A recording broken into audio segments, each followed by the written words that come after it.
No act of kindness, no matter how small, is ever wasted. Engaging in selfless acts of service. Selfless, not expecting personal gain, but helps your personal growth. Helps you to network.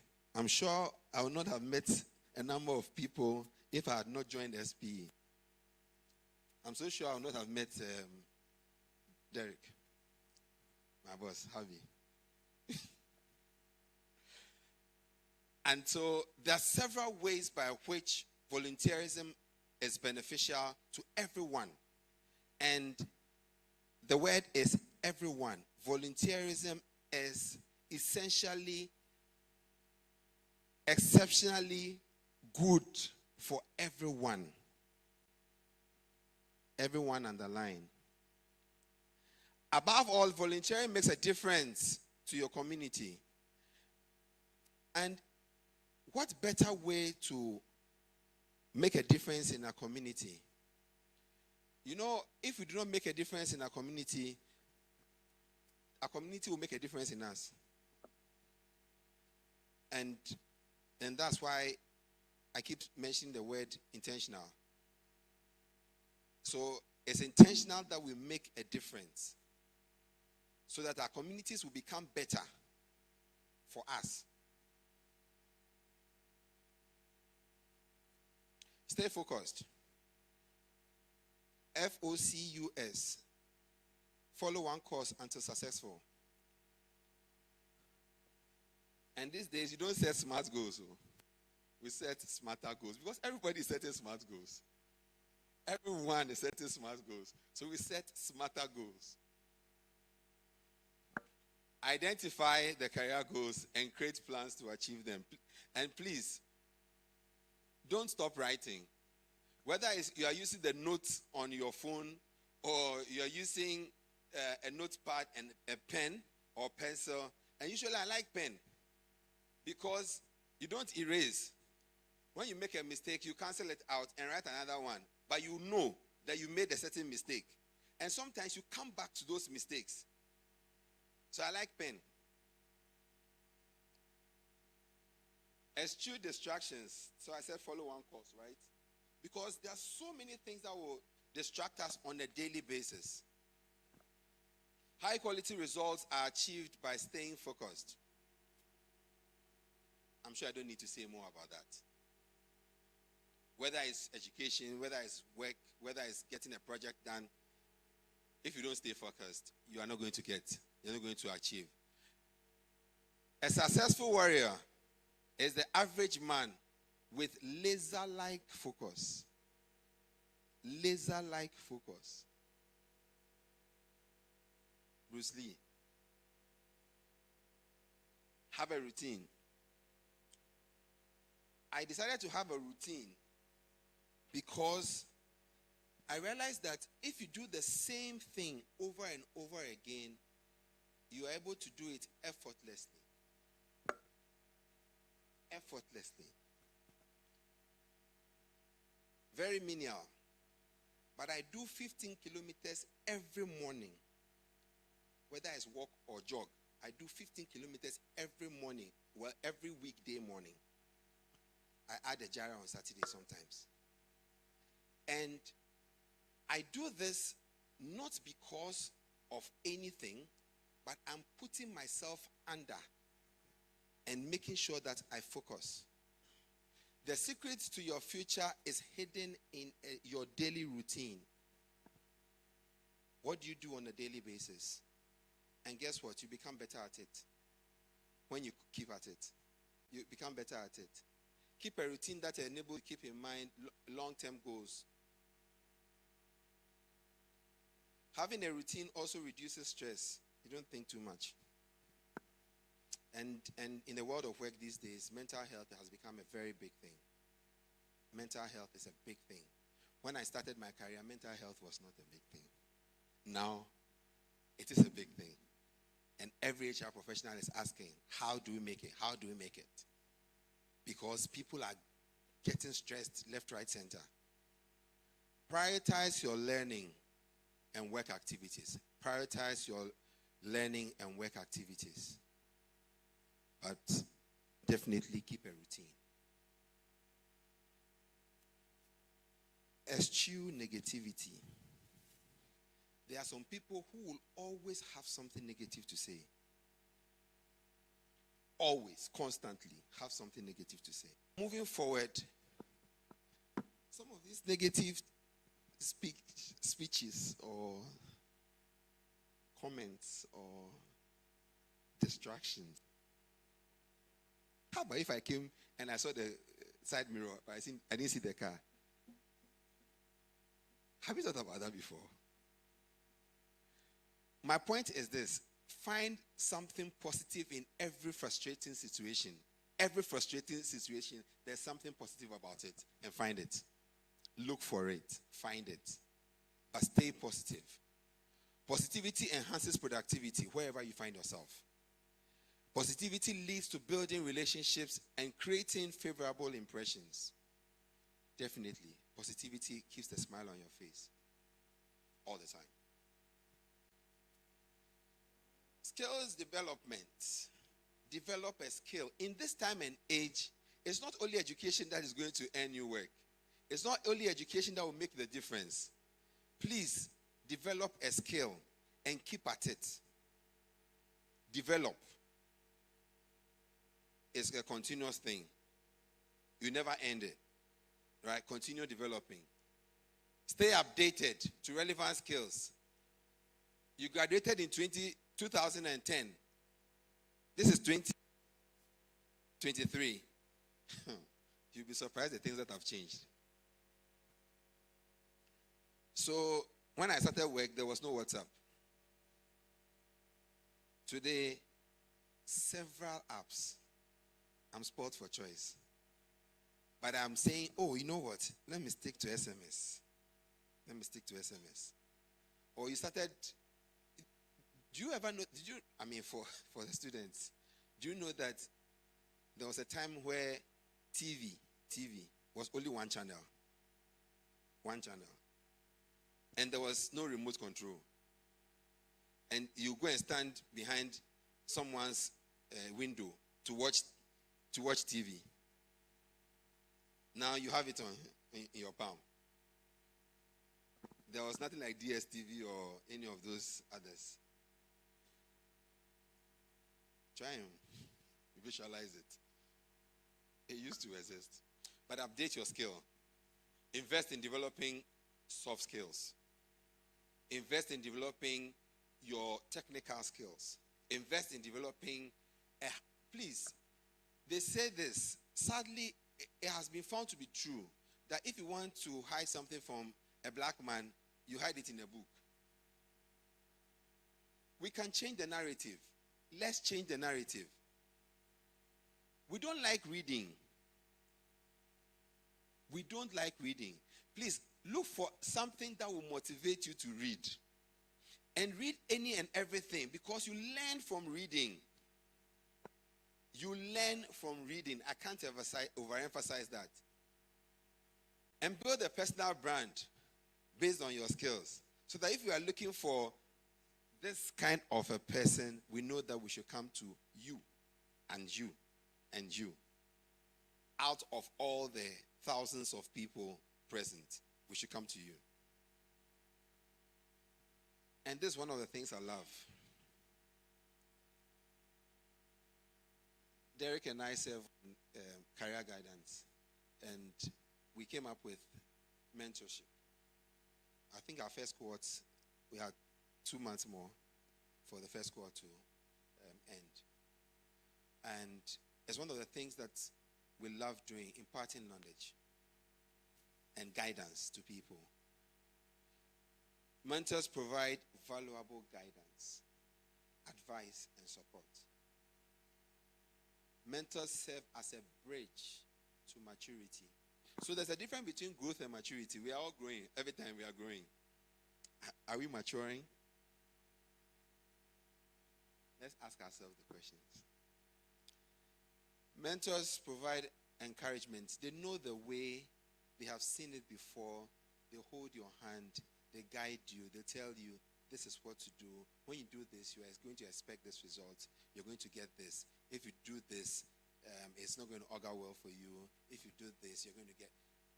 And so mentor-mentee relationship is very necessary for standing out amongst your peers all the time. Brian Tracy says that wake up early, go to work. He says how to get paid better and promoted faster. He says put in an extra time, get to work earlier and leave later. You'll find something doing. When everybody else is laughing and smiling, and laugh and smile, but do something extra. Everybody is sitting around and talking. Yes, sit around and talk, but do something extra. Because it is in the extra that gets you the benefits that you're looking for. And please be innovative. There's a way to do it better. There's always a way to do it better. There is always a way to do it better. Step out of your comfort zone. Ladies and gentlemen, let's all step out of our comfort zones. And so, when I started HR, I had just moved from personnel management, to human resource, then to human capital. Like, wow. We have employee files, hard copy files, and it's there. And I don't use computer. And then you go to a place where there's nothing like hard copy file. There's no paper. In this time and age, you prioritize paper and pen. Wait for something to bend. You will know. Be innovative. Look for new opportunities to demonstrate your skills and make a meaningful contribution or make meaningful contributions. One of the quickest ways to stand out of the crowd is to discover a new and better way of doing things. To discover, that means it has been covered and you have to remove the cover. Because there's always a way to discover. If you want to do it. And it's by learning. And please adapt to change. Progress is impossible without change. And so the things that we are doing today, in the next 5 years, we will not be doing the same things. Who would have thought that ChatGPT can write a JD for me? But I sit down and do countless man hours to write JDs. Today, I don't need to do that. We can argue on the other side of it, right? But it's change inevitable. It's with us all the time. And it's a constant. The world is constantly evolving. Be flexible. Be flexible and quick to adapt. As it was, so shall it be. No. As it was, we have left that. Today is different. Tomorrow will be different. Be relevant on a daily basis. Be relevant on a daily basis. I dare say be relevant on an hourly basis. Find a way to work with sudden changes and use them to your advantage. And use the change to develop new skills for yourself.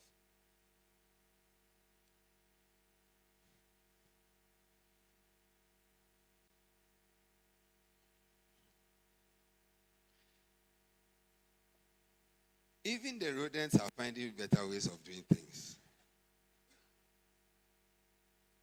Need I say more? Clad in correct PPE. You didn't know that was a PPE. That's PPE for you. And the trap is set. But you need to make a difference. You need to get food. See, we need to eat. We need to live.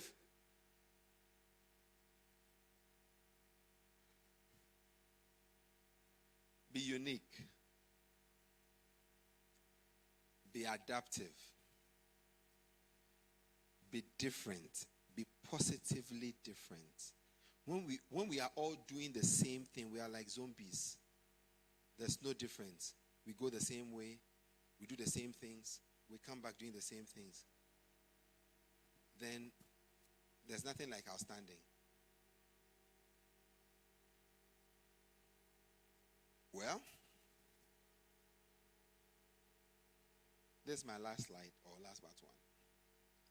The bridge between our goals and our accomplishment is discipline. It is a well-known fact that we believe we can get things done haphazardly. We can't. For a moment, it will look, but discipline is what keeps a routine. Discipline is what makes us tenacious. Discipline is what makes us strategic. Discipline is what sets us out of the numerous and the myriads of people around. And discipline is what is going to stand us out amongst our peers. Thank you.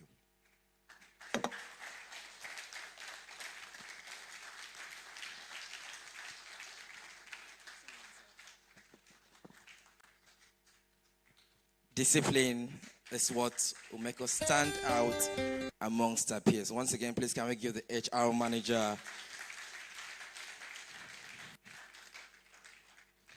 the only man that has the capacity to review 100 CVs a day. I would call him the chief CV reviewer. Please can we give him a round of applause once again. A few key points I made from his speech. I believe everybody from all levels, not just students, professionals, have taken something.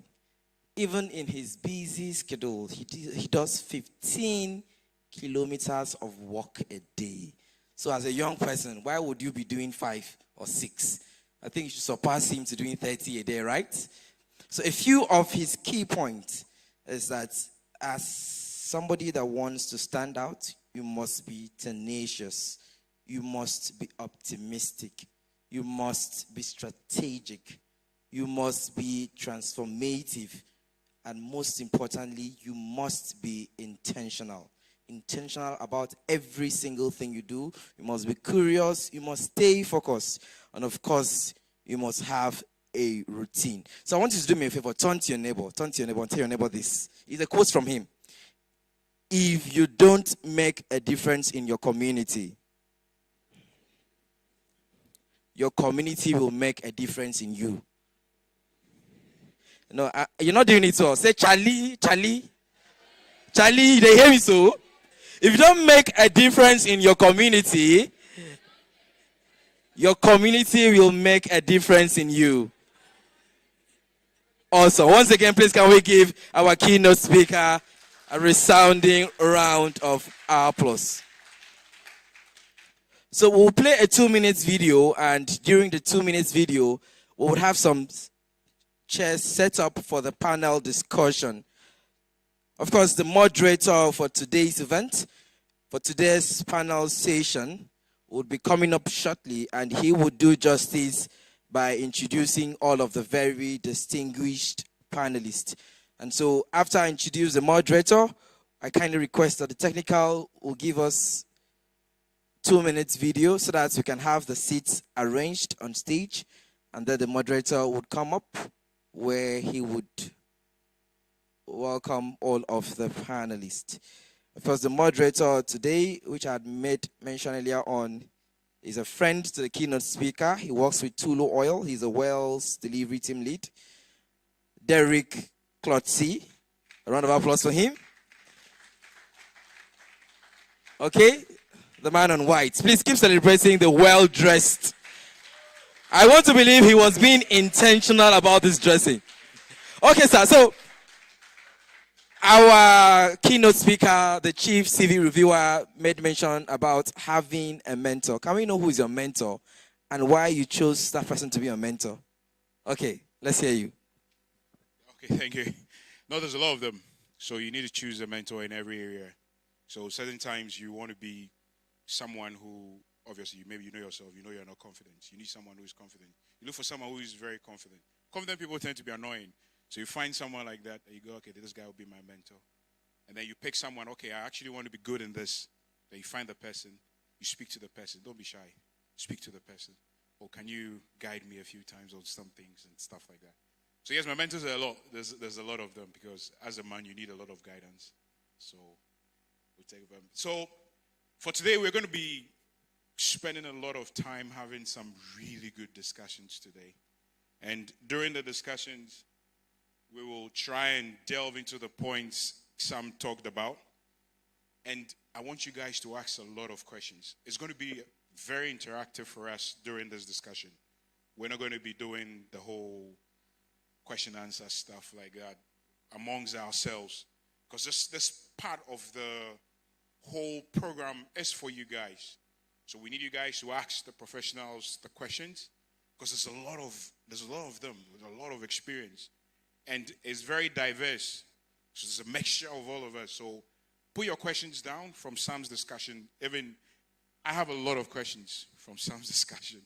So we'll ask some of them, but you guys should ask the question. This is for you guys. So before I call the panelists, there's a few things that I would like to say from what we're going to be talking about. So as Sam has spoken about standing out amongst your peers. So you see, navigating life itself is very challenging, and then one must take it seriously. So going through the different distinct phases of life, it comes with its own work, and you must put in the shift. And Sam talked about it. You have to put in the shift. It's not easy. So basically, you are your first project. I was telling someone that yesterday. You are your first what? Project. So if you want to stand out, you need to work on yourself. Because if people can notice you, they should notice a product that is finished. If Sam is reviewing his CVs, he's not looking at someone that is, this guy is going to be a difficult person to handle because your CVs are what sells you. You look at the CV and go like, no, this guy, he's volunteered a lot. He's done a lot of internships. He spent time during his vacations to put in the work. So this is someone who is teachable.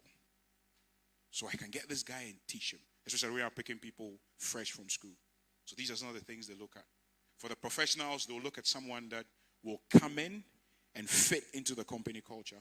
So if I look at a CV and I have a company that has longevity, and we like people who like to stay longer, and I have a guy who switches job every 3 months, I will pass that CV easily. Because this guy won't last. If he's not happy tomorrow, or maybe he comes to the office and Sam says, I understand we are working in a flexible environment, but can you try and come into the office early? What kind of business is this? Sam is very annoying. Why is he telling me to come to work at this time? They will leave. So Sam will not recruit someone like that. So you are your first project. You need to sell yourself well.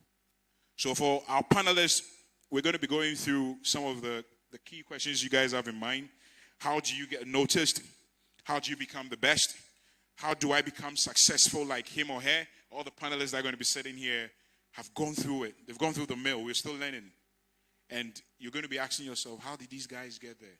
So be thinking about some of these things. We'll discuss some of these questions as we go along. And then at the end of the day, we'll try as much as possible to help each and every one of you pick something out. Because yes, trust me, it's crazy out there. It is crazy out there. So if you're not willing to face whatever is out there, my friend, just pack your bag and go home. It's as simple as that. Unless your dad owns the company. If you have to work for other people like all of us have done, it's crazy out there. See the statistics he put out there and see the number of people that work. In my class, we were the first batch, so we came out with we started off like about 34 people. By the time we finished the course, we're 14. And I am the only one that works in Tallow now. They're all somewhere else. We all don't work in the same company. And then the interesting thing is that some of them work in companies that work for us. So they are my mates, but they work for me. So some of these things, we all go through that phase. So I need you guys to pay attention to our discussion and ask the questions. Okay?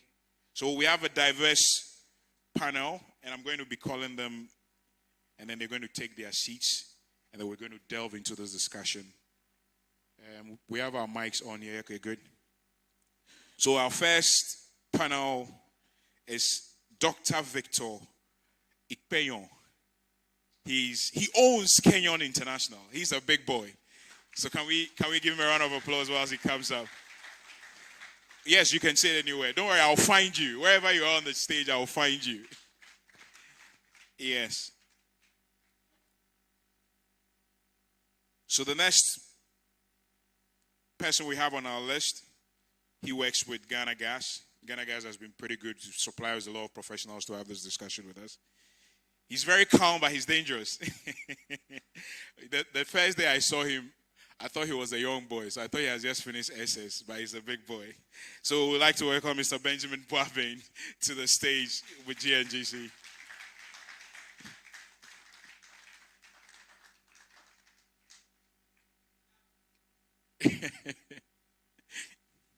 We have another powerful woman in our midst. Don't let her size deceive you. She's very powerful.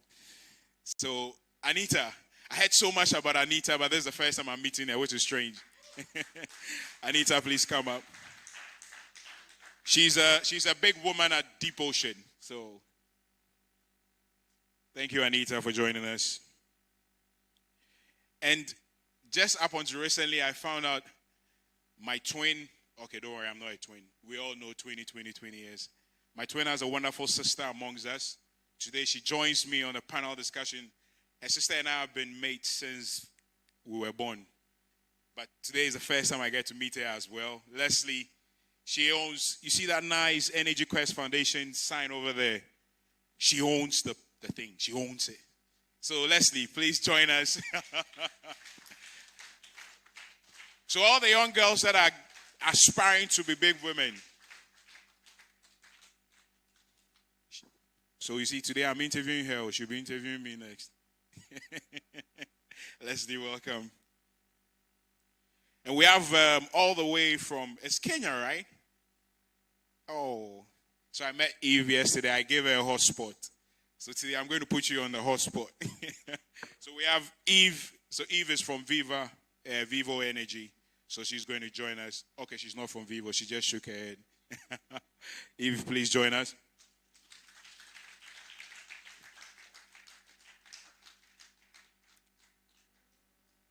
And then last but not the least, Joseph. So I've known Joseph for a very long time. We've hung around, we've played our soccer, we've had our chit chat. But it's been like 10 years since I saw him. So that's why all these networking things are very important. So we have Joseph with us. So you can have the seat on the other side for us. Can we get someone to take the pulpit for us, please? You can move it to the side.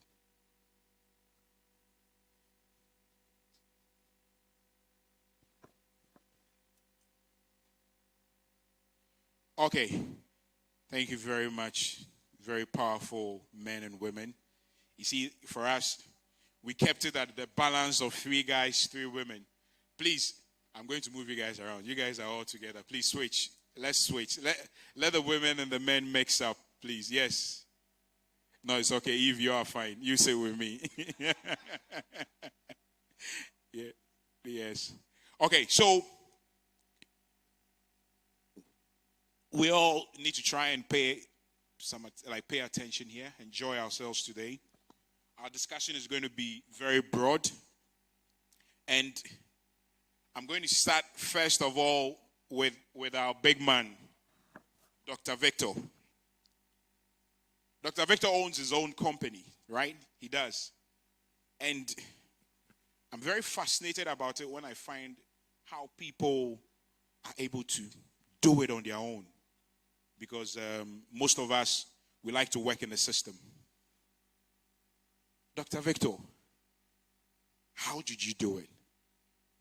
Making yourself better and becoming the best in your field to the extent of setting up your own thing. How did you do it? Thank you very much. First of all, I just want to say I feel so happy to be here. And I was blown away by our keynote speaker. So thank you, our keynote speaker. Thank you, everyone. Ghana is a home. So wherever I'm here, I feel so at home. I was very intentional when I was in college. very, very intentional. I knew I'm not going to work for people for long. So, and I also knew that life is divided into three. Life has three phases. So you have the morning, the afternoon, the evening. So in your morning, which is like 0 to your 30 years, you should use it to acquire knowledge. So skill, acquisition, knowledge, anyhow you can acquire it. Because you discover that when you move to your 30 to 60, there is going to be a lot of responsibility trying to build families and do other things. You may not have enough time to read and study, because then you're working, you're trying to balance yourself between family, work, and every other thing. So you may not have the required time. So what I need to do is that before I turn 30, I should acquire knowledge as much as possible, so that from my 30, it can just be a top-up. And you also know that from 60 to 90, which is the evening, is all about your legacy. If you want to go and study about, Maslow hierarchy of needs. So from my 0 to 30, I invested in knowledge acquisition. So I went out of school, joined a company, and I tried as much as possible to do everything to gain knowledge. So in the company I work as a technician, from there to engineer, from engineer to lead crews. And I work as a background. I work in oil and gas on the upstream. So I was trained as a well-head installer, what I may call well completion, whether drilling completion or well intervention. So I play in that space. So I joined an American companies, and I try as much as possible to learn every step. When I'm on the rig, I don't go for lunch, I don't go for tea break, I don't do anything. I'm there with my supervisor 24/7. He said, Victor, get me this, I bring. Victor, get me that, I bring. Victor, do this, I do. So I was very intentional about that learning.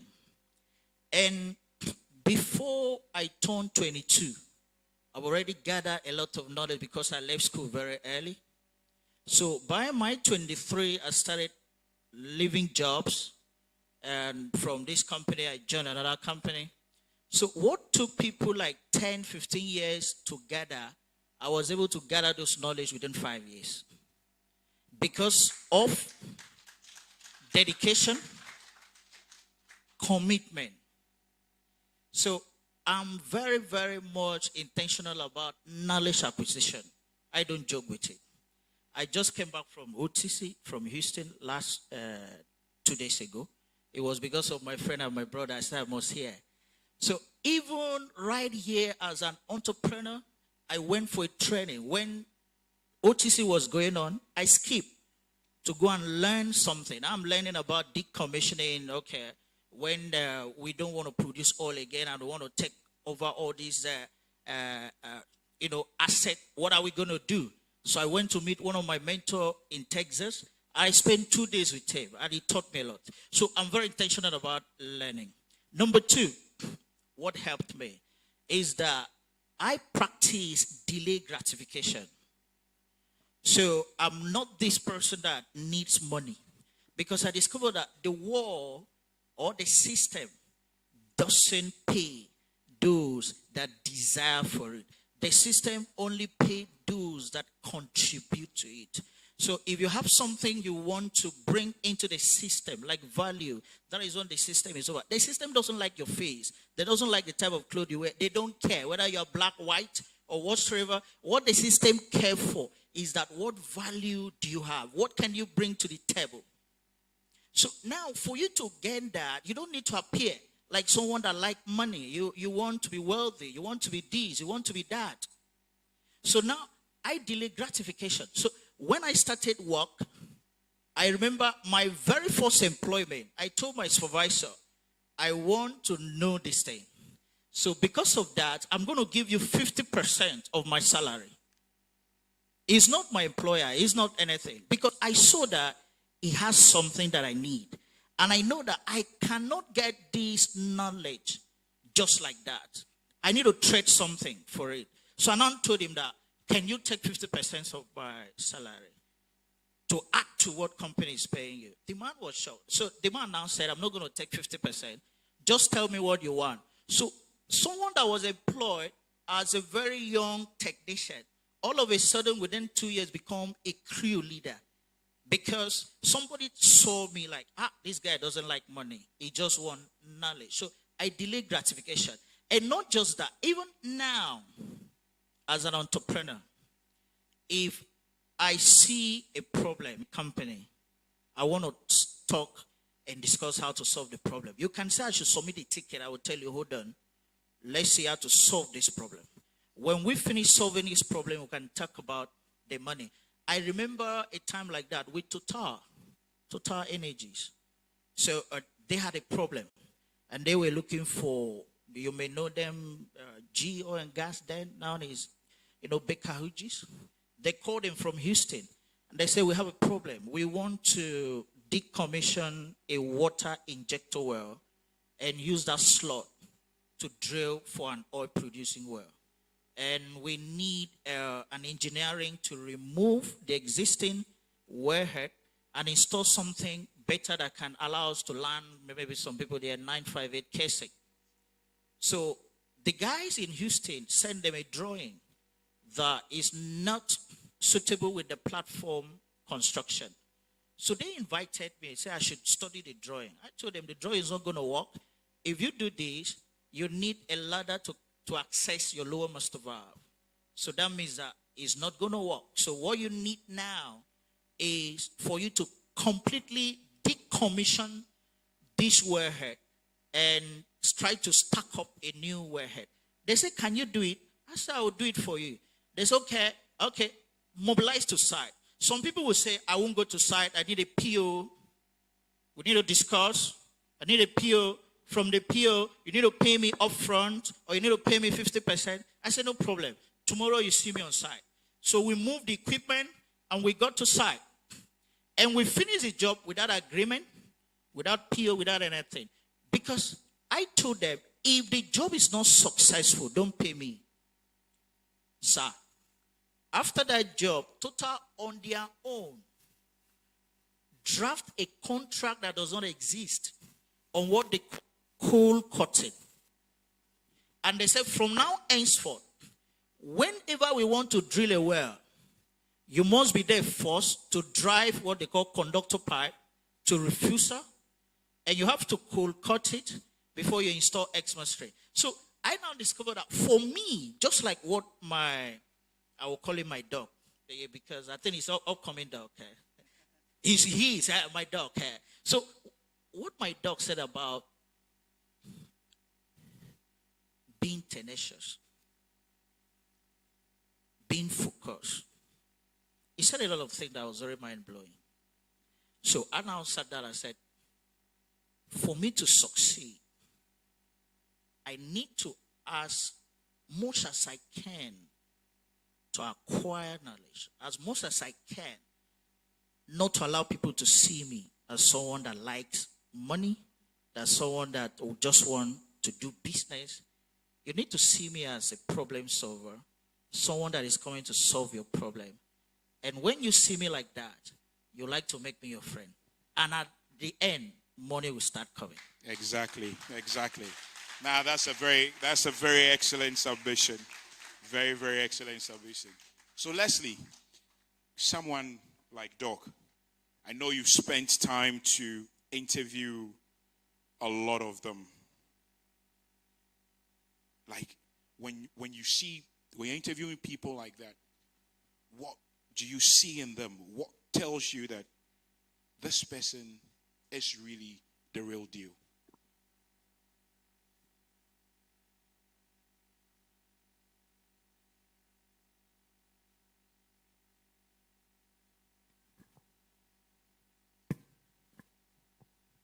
Okay, Eric. So, frankly, I realized that there isn't anybody who has achieved much without having grit. I think that's the central thing. Anybody who would want to touch and leave it just doesn't get there. And when I say grit, I'm talking about tenacity.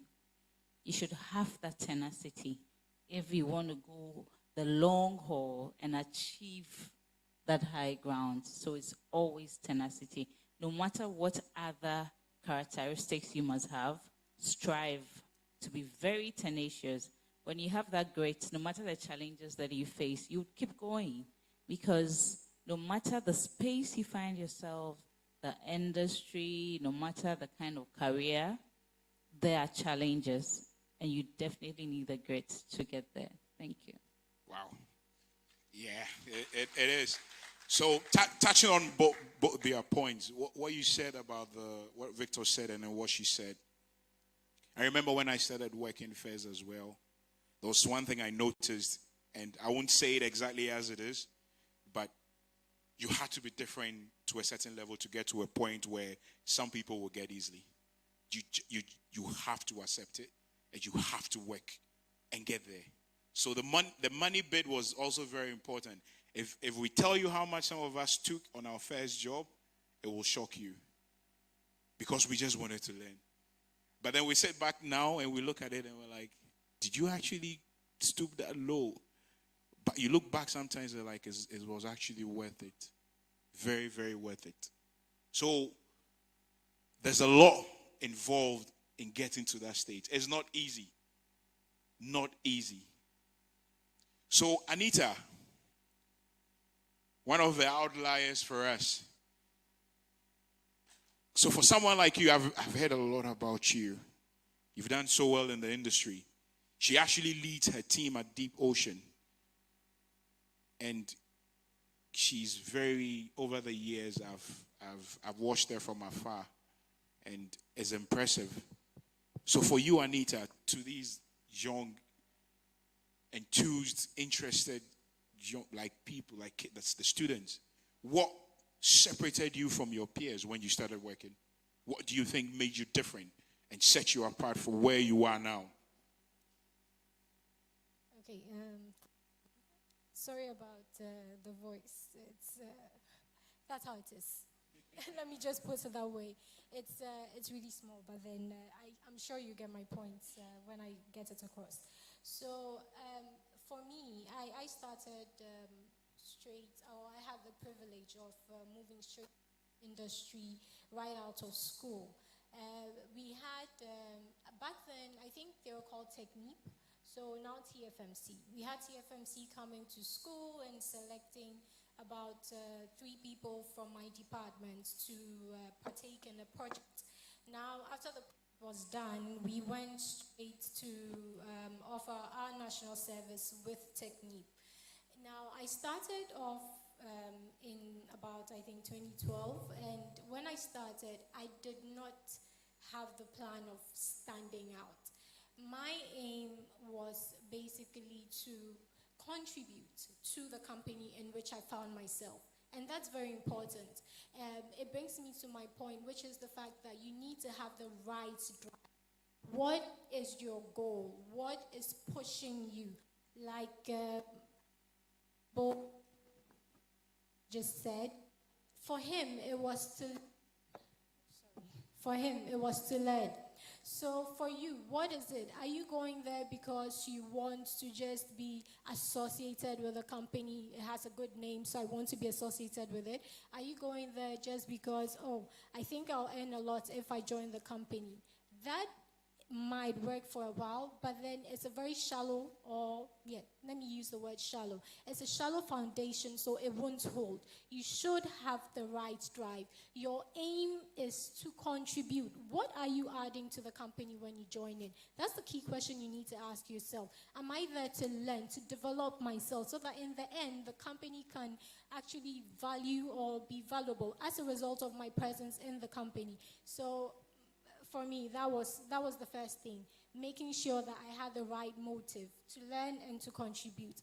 And I would say the second thing has to do with a point that probably a lot of people may not consider as important, but your attitude, humility. Now, when you're talking about attitude, Treat others how you want to be treated. Are you going to talk down someone just because you feel you're in a higher position? I don't deny the fact that sometimes, as human, we would make errors. But it's important to apologize. You step on someone's foot, apologize to them. Oh, it's part of being humane, and that helps you in your journey towards standing out. Because in the industry, generally, oil and gas, you realize that the projects are too big for one person to work on alone. If you want to drill a well, you have 5, 10 companies coming together to do it. So it's about contributing your little part in that, to make sure that if even your description is, let's say, even a driver, imagine we have something to do subsea and we have to ship equipment from Europe down to Ghana. As a driver, your ability to get the equipment from the port to Takoradi to help us do it is important. And the moment you are not able to meet the timeline, what happens is the overall operation, the overall project timelines get shifted and there's a delay. So no matter what you've been tasked to do, no matter how small or how insignificant you might think it is, just know it's important. So just avail yourself. Put in all the effort you can put in. And humility. Now, I would like to say that we all don't know everything. I mean, I have been in the industry for some time, but I always say this thing, that I love my job because I get to learn almost every day.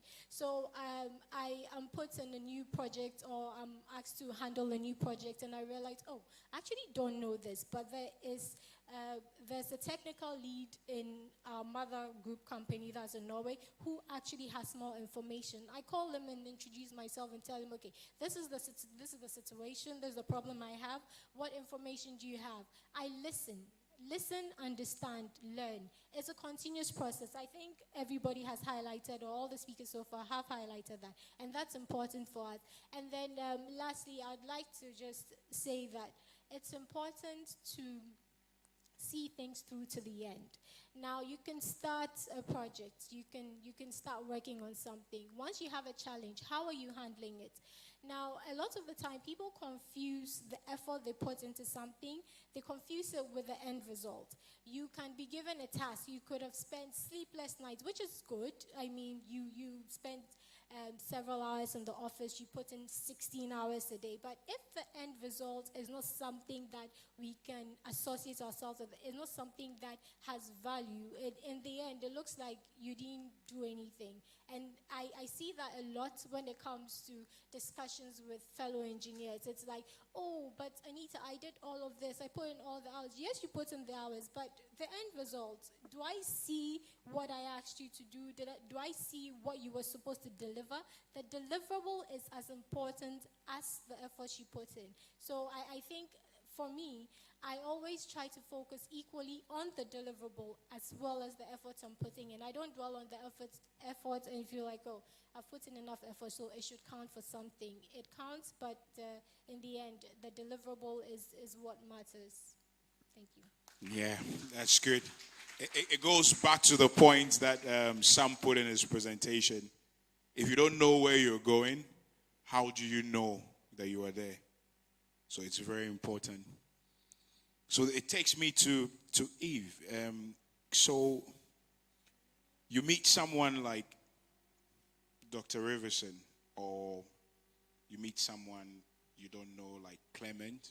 You don't know the person, you just met the person the first time, and you spend a few minutes with the person.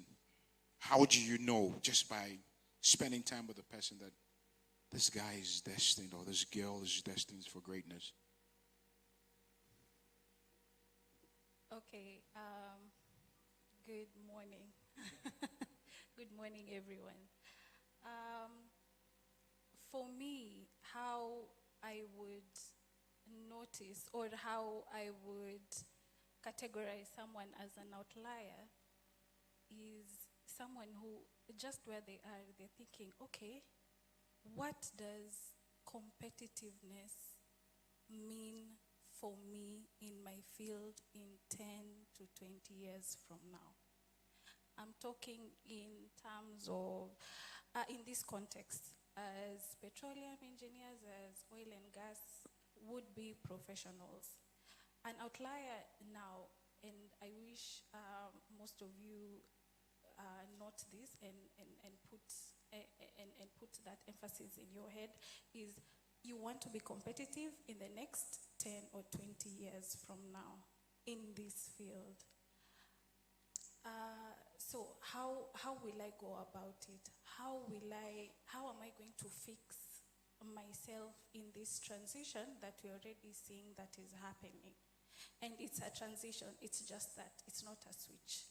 It's a transition, and it will take probably quite a number of years. We're already seeing this challenge already happening with the oil and gas companies. You're already seeing that they are trying to be broad-based energy companies. They're just not oil and gas companies anymore. Yeah, Total is Total Energies, BP is Beyond Petroleum. You can see all energy companies are really trying to fit into this transition. So for you to be an outlier, you have to see, okay, what are these companies doing? What can I do? Here, where I am, I'm in first year, I'm in fifth year, whichever, wherever you are, how am I going to fit in this transition? So we can see these companies, and they're going about this in 4 major ways. You can see they're trying to deploy renewables in their operations, in their field operations, from upstream, midstream, downstream. Yeah, how can you fit in that? Yeah, you will be an outlier. Number 2, they're trying to identify easier ways to reduce greenhouse gas emissions, such as reducing methane leaks. So how can you fit into that? And if you're studying production, that's where you will fit in. Come up with those solutions, because methane leaks is a proxy of what? Of inefficiency. So can you develop more efficient systems? Can you suggest more efficient solutions? Okay. These companies are also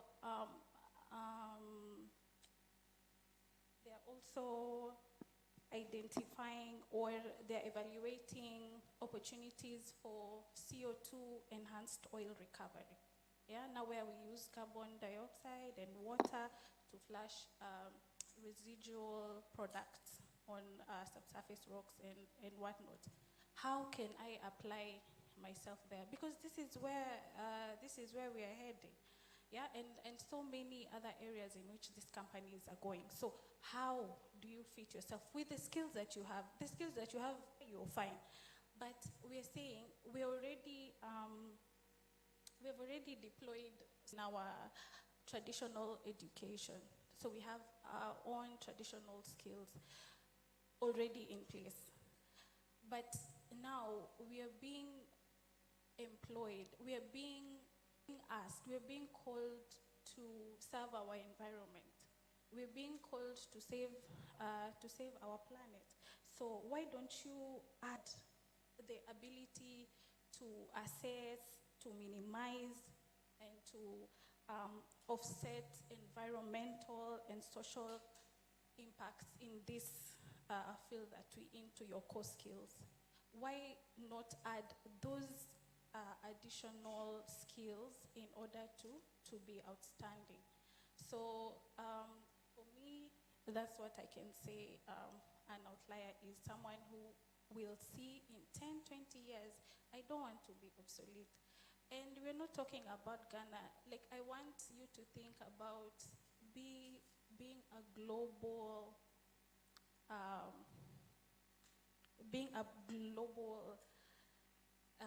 professional. Like, don't limit yourself. Already you've had Mr. Simon, he spoke and he said, you saw the numbers here. Yeah? Don't limit yourself. Why is it, if it's not Ghana oil, I'm not going. If it's not Talo, I do not want. If it's not, no, please. Like, expand your expand your brain. Don't limit yourself. Be a global professional. So just think about it. 10, 20 years. What is required of me? What skills do I need to look at, and how will I fit? So yeah, I think that is. Nah, very good. Very, very important. I remember back in the day, some of us used to use CDs to store our information and stuff. If you make a mistake and there's a scratch on it, you are done. Now you guys have the cloud and all these fancy stuff and all that. It's amazing. And even with work, I remember when I started working first, straight out of school, very excited, good grades. Got my first job, went to Ivory Coast. In the first 2 months, I was cleaning and greasing pipe for 2 months. It was amazing, but I enjoyed it. I guess maybe the whole idea was the fact that I was actually doing something with my hands. It was amazing. So it was there when someone saw, go like, this guy has the right attitude. I'm going to teach him the job. And that's how it is. Within a year or two, from a trainee, he's leading the crew. Same thing. Within a year or two, I was leading the crew. We all started from the scratch. But your attitude, and you need to be different to be noticed. You can't just be part of the crowd and expect to be noticed. You need to do something different. Put in the extra shift. So that takes me to Mr. Ben. I know this was years back for you, but in your mind, to me, you are still fresh out of school. To all these amazing students here, what can you tell them about the most important thing you got out of school that has helped you now in your working career? All right. Thank you very much. The ladies here, can you give me a wave? Ladies, are you around? Okay. Guys, just give me a wave. All right. Now say to your friend and put your phone away. Just turn to your friend and say, put your phone away. Distraction. Just put the phone away. I see a number of people just typing. And I just want to say to you that you are privileged to be hearing from some experienced people sitting on the panel. For me, it's an honor just to share the stage with all these wonderful, amazing achievers. So I think that it's an opportunity to be very attentive and pick up some golden nuggets that will help you in your life. Our moderator said that I look fresh from school. Actually, I look fresh from school.